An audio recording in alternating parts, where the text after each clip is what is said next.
Hello and welcome to Pillars of Wealth Creation, where we talk about creating financial success with a special focus on business and real estate.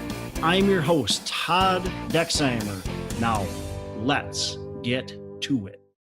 Hey, are you looking to expand and grow your business? Are you looking for that edge, that next step up, that paradigm shift? Well, one of the best ways to get you there is through a mentor or a coach. And today's sponsor, Trevor McGregor, he is the man. He is going to get you to be laser focused, to get you onto that next level. And I know from experience dealing with Trevor, he is a master coach, peak performance coach, well over 10,000 coaching hours through clients all over the world. And he helps you achieve better health, more wealth and freedom and contribution than you ever thought possible. Have that coach that holds your feet to the fire. Go on to Trevor's website, coachwithtrevor.com. Again, it's coachwithtrevor.com. And there you can get a free strategy session with Trevor. And you can decide if he's the right fit for you and you're the right fit for him. Again, it's coachwithtrevor.com. You will not be disappointed.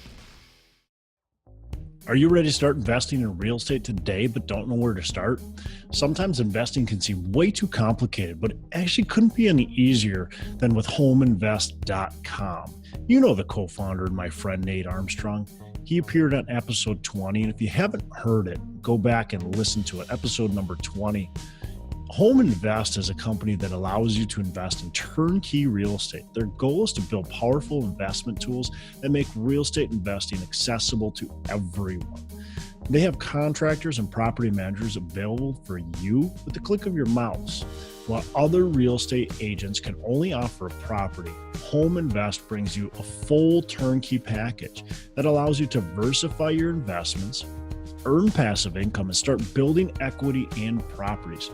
Their simple, intuitive design allows newcomers and experienced investors alike to hit the ground running and to be able to choose the properties when they want and where they want.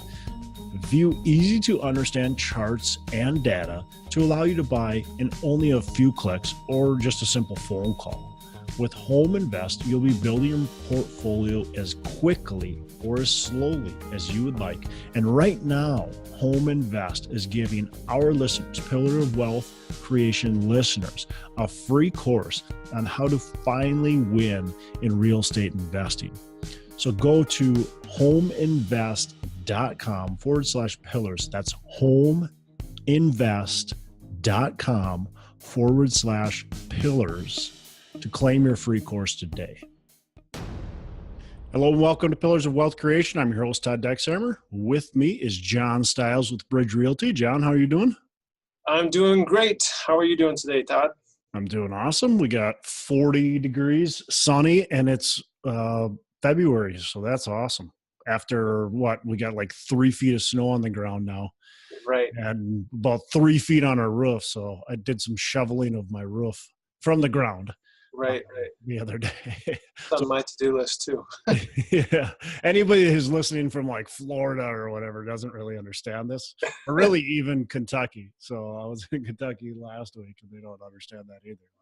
Like, what do you mean, 3 feet of snow and 20 below? What's that? So, well, we're here with another Hump Day Hustle, and we're going to be talking about doing the apartment series and talking about making it and formulating offers and sending those out, and kind of just the starter on that. Yeah, sounds good. Before we get into that, if you don't mind, so you just traveled back from a trip, and now you had closed on a property about like 2 weeks ago, I think. Is that correct? Yeah, something like that. Early February, beginning of February. So sure. And then, so what was this recent trip for? Yeah, a couple of reasons. I wanted to get back out to the property right away because it's a value add and there's a lot of work to do on the property. So I wanted to get back to the property right away to make sure that we're able to implement our strategy immediately. I was wanting to close on this building. The hope was to be closing on it like first part of December, which would allow us some time to close on it, get our plan going, and then get it started and have a bunch of units ready for the spring market. Now we're already like entering the spring market very soon. People are getting their tax returns back and they want to spend money. And so a lot of people will end up moving right now. So we got to get this ball rolling really quick. So I wanted to get back and make sure all the questions were answered and everything, the scope was set and good. And then I also wanted to look at some properties. Those properties in Indianapolis I ran up to look at, looked at some stuff in Cincinnati and then also in Lexington as well. So really get back in the market. I like to be, in the market as often as I can, honestly. Right, especially right now when I'm just in a buying mode and trying to figure things out. So it was beautiful there, man. It was 78 degrees and sunny on Tuesday when I was there. It was just like, man, this is heaven. I was loving it. I went for a nice run and just in shorts and a t-shirt in February. Like that doesn't happen to if you're from Minnesota. Yeah. Well, I was sledding down the hill with my kids. Yeah, exactly. Well, yeah, though actually, so I left on Monday evening, and that was hilarious because I left on Monday evening, and it was 20 degrees here, but we had rain in the morning, then we had snow during the day, and then we had rain in the evening. And so my flight that was supposed to leave and connect, I was supposed to have a layover in Chicago and then go to Lexington.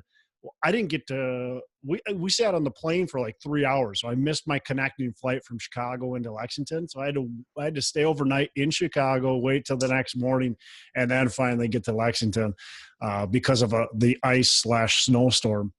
Yeah, we were skiing Friday, Saturday, Sunday. We were downhill skiing. And then on Tuesday, I was, in 78 and sunny, no snow and shorts and a t-shirt. So gotta love it. Cool. Well, let's get into the topic for today, unless there's anything else with that trip there. Let's do it. So we've been talking about, getting into your first deal with an apartment building. Mm-hmm. We've talked about quite a bit here. So the next topic we wanted to get into is making offers. So why don't you talk briefly, Todd, about kind of understanding the part of the cycle, part of the market cycle that we're in and how that might affect the type of offer that you would make. Yeah. Boy, I mean, that you're right though, John, that makes a big difference, right? Because when I was starting in real estate, we were like hitting rock bottom and it was really easy to go in and you see a property for 100,000, you offer 50,000 and you had a chance of getting that house at 50,000 or 40,000 even. So you could lowball back then. You could come in really low. You held all the chips, right? You quite frankly, there was properties. I'll tell a couple properties that I ended up buying. Bought a fourplex. It was listed at like $250,000. I offered $95,000. Ended up negotiating. They countered me, up to whatever, 178,000 or something like that. So way up there. And but I knew since they came down so much from their offer, I knew they're ready to play ball. So I countered back, went up like $3,000. They came down another, 50,000. I countered back, went up like $2,000. They came down and met me and said, okay, let's do it. I ended up getting that building. I think it was $98,000 or $96,000 somewhere. There's under $100,000. Just crazy. I had another property. This was a single family house. And right now that this same single family house, I bet would go for 250 to 275. Anyway, I don't remember the exact numbers, but I think it was listed on the market for right around $80,000. And I came in and I offered like 20 and they rejected me. I didn't offer 20. I offered like 50, I think it was. They rejected me. Then they dropped the price a little while later. I came in and I offered, like 48. They said no. They dropped the price again a little while later. I came in, I offered like 46. They said no. Anyway, this kept on going on. I bet I made 3 to 4 offers at minimum, 4 to 5 offers probably. And they kept on dropping their price. Finally, they kept on dropping. Finally, I ended up buying it for like $18,000 from them. I was willing to pay 50, but I was just patient and I didn't want to overpay, and they kept on going down in price, and it was a big project. Nobody else wanted to do it. And I ended up buying that thing for, somewhere around 18,000, 16, something like that. And it worked out really well in the end, let's just say. So that's on a down cycle. You can do stuff like that. You can be really patient. You can, you can lowball. You can just, you hold all the chips. But today we're in a different market. So that was, from maybe 2008 all the way until maybe 2012, and depending on where you are in the country, of course, it varies. But 2013, we started getting more competitive. 14, 15, 16, 17, we're just getting more and more and more competitive. As we sit, 2017, now 2018, it's really competitive. And especially in the markets I'm in, you can't just go in and lowball. If you go in and lowball, your chances of getting something are very slim. Your chances of insulting somebody are very high. And your chances of just being taken serious are really slim. So if there's a property listed for, $1 million, and you're going to come in and offer, 650, well, that was okay in 2010, but today you're just not going to be taken serious. It's just, you're not. So unless you're going to come in, maybe you could offer 900, maybe you could offer 850, but you probably wouldn't get taken serious if you offer much less. So you got to be competitive. You've got to make sure that you're thinking about where you are in the market cycle. And yes, again, I'm all about being conservative. We talked last time in underwriting, be very conservative and make sure you can make money. If the deal doesn't work at all and you have to lowball, a major lowball just to make it work, I just wouldn't even write on it. Yeah. It's interesting. The sellers today, it seems like they're coming out of the woodwork as the ones that couldn't have sold previously because they owed too much on it. Yeah. And maybe the property is in poor condition, or maybe it is or isn't. But now, since the prices are going up, they can finally sell in order to break even or maybe make a profit. And some of them are getting kind of greedy too. They're look how much I can make. I'm gonna milk it for all it's worth. It's my seller's market, so can't really blame them if you're in that position. But just have to keep that all in mind with our current place in the market. So. Yeah, well, absolutely, and that's a good point to be thinking about, is that these sellers are getting greedy, which why not? Right? You should get the most amount of money you can for your property. So why not? I was just in Indianapolis and talking with the broker, and I said, do you get anything are you guys putting a lot of off-market stuff out there? And she said, no, quite frankly, we are very much trying to pound it into all of our sellers' heads that they need to put their properties on the market. Yep. And the reason being is because they feel like they're going to get them a lot more money if there's a bidding war on it. This market is hot. So why would we not list the thing? Let's throw it on the market. Let's get a bidding war. Let's get 25 offers on this thing and see who's willing and potentially dumb enough to pay the most amount of money. And so you got to be careful when you are in that, because you don't want to be the one dumb enough to pay way more than what it's worth. If you get it, and the numbers truly work because you're being conservative, great. But if you get it and you're the only idiot that was willing to pay, $100,000 more than everybody else, well, I guess we'll see you on the next downturn.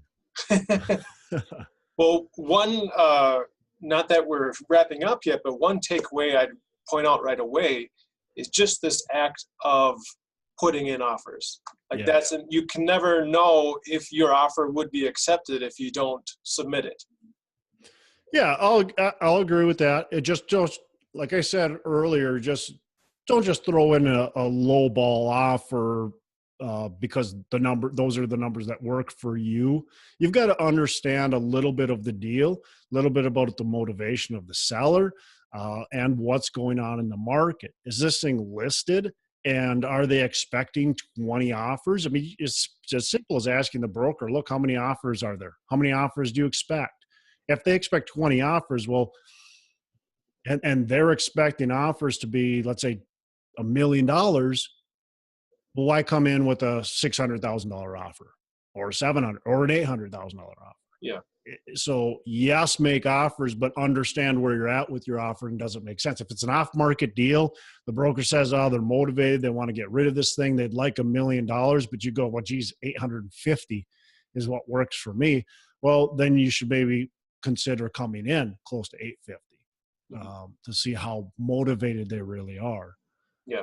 So you kind of have to understand and feel out the situation, decide when it's right to make a quote unquote lowball offer versus, paying what it's worth. Yeah. Yep. Okay. Well, what would you say is a good way to have your offer stand out from the other ones that you're competing with? Yeah. So let's just say so there's two types of people you're going to offer, right? So you're going to make an offer through a broker, or you're going to make an offer directly to the seller. So let's just say you're making an offer through a broker and it's a listed property that's going to have some competition. Probably the best thing you can do is, well, you want to start with building a rapport with that broker. Hopefully it's not the first time you've ever talked to them. Hopefully you've been emailing them. Hopefully you've met them. Hopefully you've viewed some properties with them, sat down in their office, maybe bought them lunch.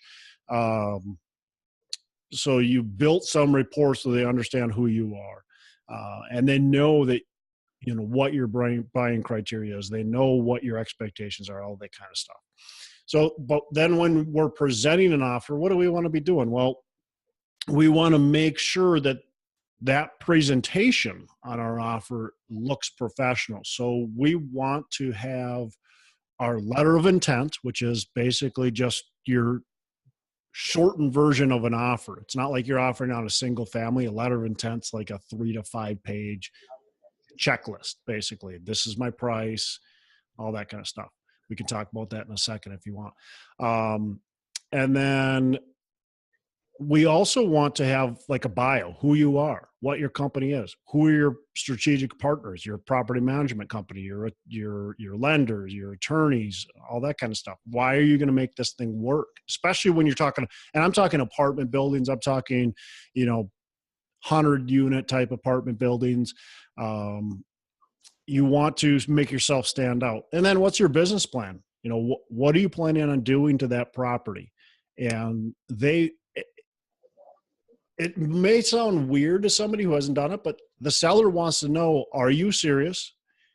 Are you going to be able to perform on this property the way you think? Because they want to sell it to somebody that is going to actually close on the property. And quite frankly, a lot of them actually want to see you to be successful on it. So they want to sell to people that are going to be successful and be able to implement their business plan. So I think that's important. And then the other thing that would be very helpful is if you have a letter of interest from the lender as well. So if you're going to use a mortgage broker, if you're going to use, let's say, U.S. Bank or something like that, get a letter of interest from them that says that, hey, we are interested in financing this property, and we are interested in financing this buyer. Yeah, and that's maybe something we can talk about briefly. Compared to the residential world where you go out and you get a pre-approval letter. Yeah. They don't depending who you talk to, which lenders, they're not really going to be apt to give you that type of a letter for a commercial type deal. They're going to give you or potentially give you a letter of interest. So they've looked at the deal. It's very deal specific. They've looked at the deal and said, yep, we're interested in this property. We know this buyer. We're interested in dealing with this buyer. Yep. It's not necessarily a pre-approval. They maybe haven't dug into everything in detail. But Yep. it's a kind of a feel-good thing that the seller knows, okay, at least they've done a little bit of homework and they know that they can potentially get financing on this deal. Yep. So. Yeah, I would totally agree that, after the seller has seen, the purchase price and maybe a few other terms, and if they feel somewhat comfortable with that, their next concern is, who is this that's giving me the offer?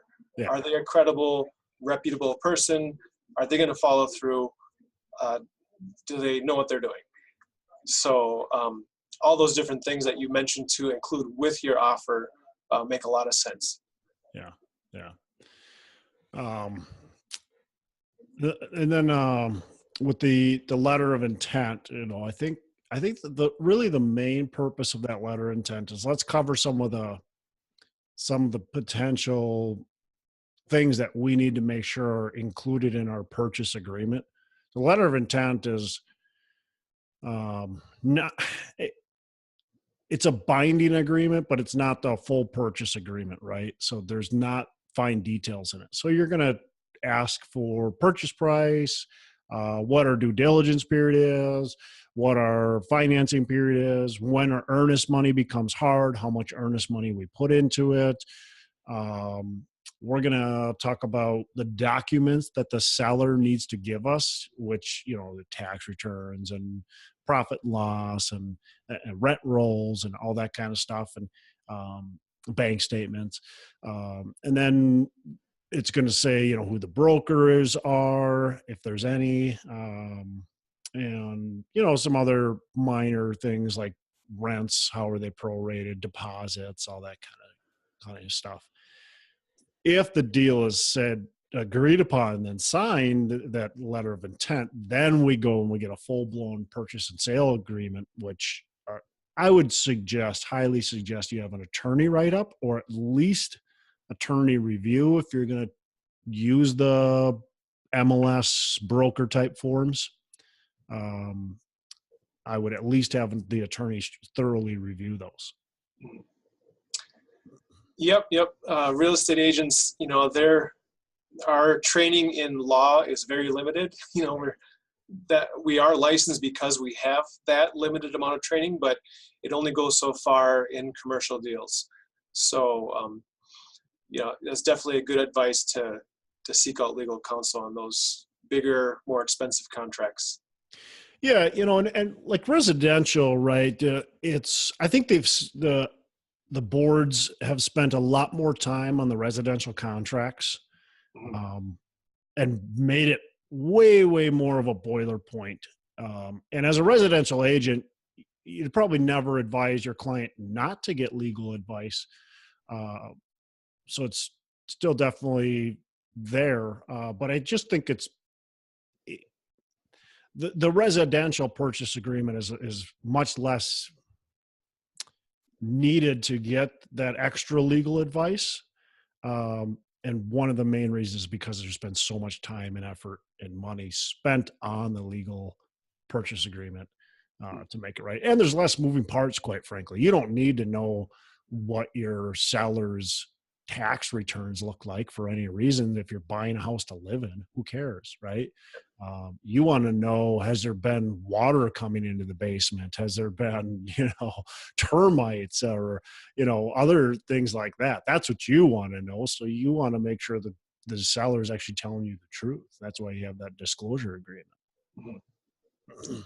Yeah, but with commercial properties, there's so many variables of types of properties, types of businesses, types of transactions and how they would take place. So that's why they get a little bit more complicated and can't be a simple boilerplate. I mean, there is a boilerplate transaction or document, but it's like you're saying, it's a good idea to get it reviewed for your specific transaction.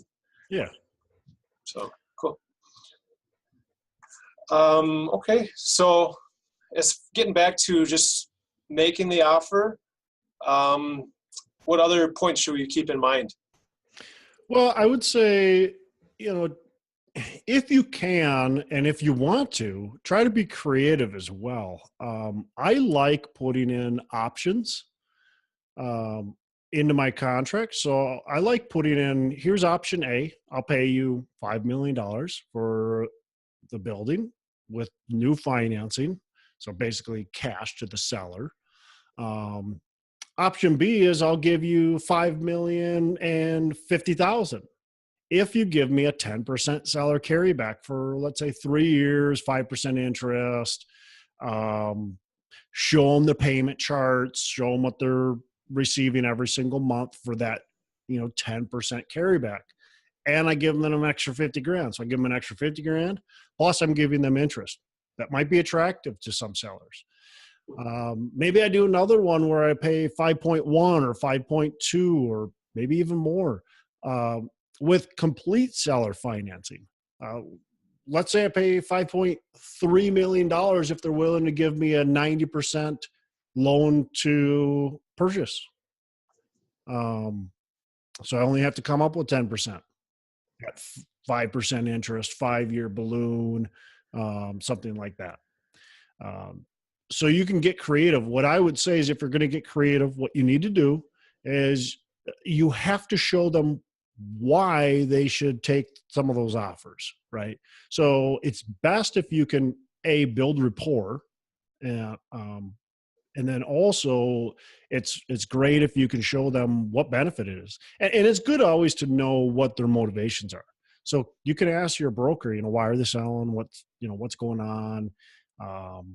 Maybe they're just retiring. Well, if they're retiring, they may not want that payment today. They may like 5% interest. I mean, I negotiated on a 22 unit building in Cincinnati where the seller financed. I only came up with 10% down. He financed the rest and he loved it because he likes seeing the interest payment. I give him it's roughly $2,300 a month. I give him a check.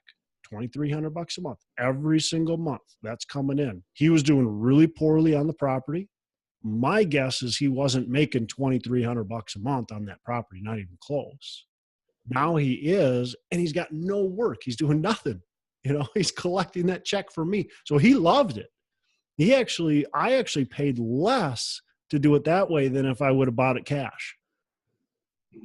So you can get creative, find out their motivations, find out what they're really looking for, and then you can put some of those options into there. I showed him an amortization schedule. This is what you're going to get every month. This is what your interest is over 5 years.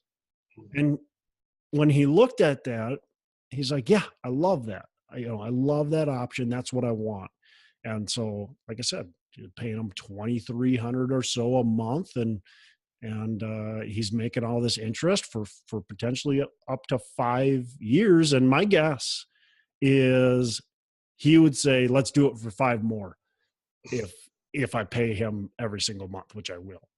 My guess is he'll say, yeah, let's renew this thing 5 more years. Let's do it. Now he might want more interest if interest rates are at 12%, but anybody would, right? Right. Well, I just love that strategy of having the seller stay in the deal, because, I mean, when a seller has owned a property for many years, they're going to have potentially huge capital gains, and they may or may not realize the type of tax implication that has. So if you can kind of become educated on what that is, yeah, and how to mitigate that, you can really come at it as a problem solver. That they may not even realize the problem that they're about to have. Of course, they could look into other things like 1031 exchange, but with the market the way it is, they might not be able to find a new building to exchange into. So if they can stay with the same building that they already know and are comfortable with, and it's still secured, most likely if it's a secured mortgage, to the property that they know. And then they can just sit back, like you said, the example that you gave, that seller no longer has to worry about the tenants, the trash, the toilets. Right. They can just worry about their mailbox money. Yeah. Yeah, collecting those checks, man, and that works for some people. They love that idea. They still understand the power and what real estate does for them. It's not that changed. It's just that, especially those that are self-managing, or those who've let their properties become kind of a hindrance upon themselves. Those people might be happy to continue to get that monthly payment, but they just don't want to deal with the maintenance. They don't want to deal with the tenants. They're just tired of it. This guy didn't want to deal with that stuff. So, Yep. so. Okay, well, very good. Any last notes or thoughts on this topic? Yeah. So I would, just to tell everybody, make sure that when you're getting ready to present an offer, you have built the rapport that you need to build. I think that's one of the most important things with commercial real estate, is that the people who you're dealing with need to know and trust that you're actually going to be able to perform. And so, and that's difficult, especially if you're a newer buyer and if you've never done a deal. How do people know and trust that you can actually close on the deal? They really don't. So that is tough, and you may have to either buy a smaller deal than what you're planning on buying, or buy a deal that's not quite as good. That's just a single, not a double or a triple. But you have to build that trust and rapport, and the more you do that, the better job you do at it, the more likely you're going to get your offers accepted, and you're going to be taken serious. So that would be number one. Number two is, I'd say, learn how to negotiate. And so there's a book called Never Split the Difference, one of my favorite books. It's by Chris Voss. So Never Split the Difference. He's a old or ex-FBI hostage negotiator. I actually listened to the Audible, I think 2 or 3 times now. Like the book. So he talks, how to negotiate with people. And then the next one would be, don't wait for just the perfect deal to come around, right? Because when the perfect deal finally does come around, someone else is going to buy it, from you. So away out from under you. So you got to be writing on any deal that works, without being too crazy about it. But any deal that works, you got to be writing on those. And then the last thing is be creative. If you like the deal, then try to find out how to make that thing work, and try to find out what works for the seller. If you like the deal, write on it and try to make it work. Yeah, those are great points. I've heard Chris Voss speak, on other podcasts, and he's got a lot of great content and a lot of great tips. So that's a great one to be paying attention to. And yeah, chances are, especially in this market where it's really favoring the sellers, you're only going to get a percentage of the deals that you write on. If you're making good, conservative offers like you've talked about. Yeah. So if you're making 0 offers, you're going to get 0 deals. So you definitely got to, follow all these steps we've been talking about and get to a place where you're comfortable submitting offers. Yeah, and the other things, you have to have deals coming to you. So again, building that rapport, building those relationships is huge. I mean, nobody's going to get a deal if you don't reach out to people. If you don't know who's selling deals in that market, how do you expect to get deals? So people that just kind of look on the internet and think that deals are going to fall in their lap, well, I got news for you, is that's not going to happen. So even when the market was, even when the market was cold, quote unquote cold, back in 08, 9, 10, 11, 12, I would still write probably 50 offers to every one property I would get. It was just a different strategy.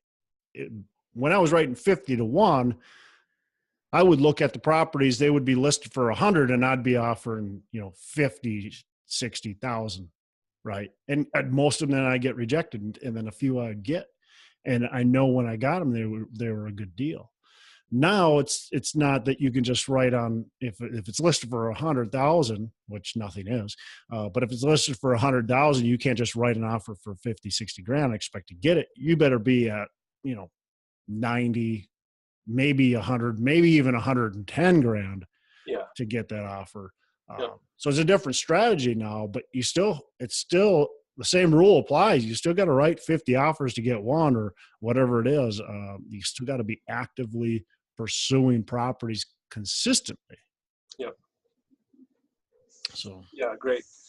And that's a great point about just talking to people, because we've touched on this before, but if you can tell the brokers specifically what you're looking for, when they find that, they'll think of you, rather than if you just tell them you're looking for any good deal. Yeah. So just to reiterate on that point there.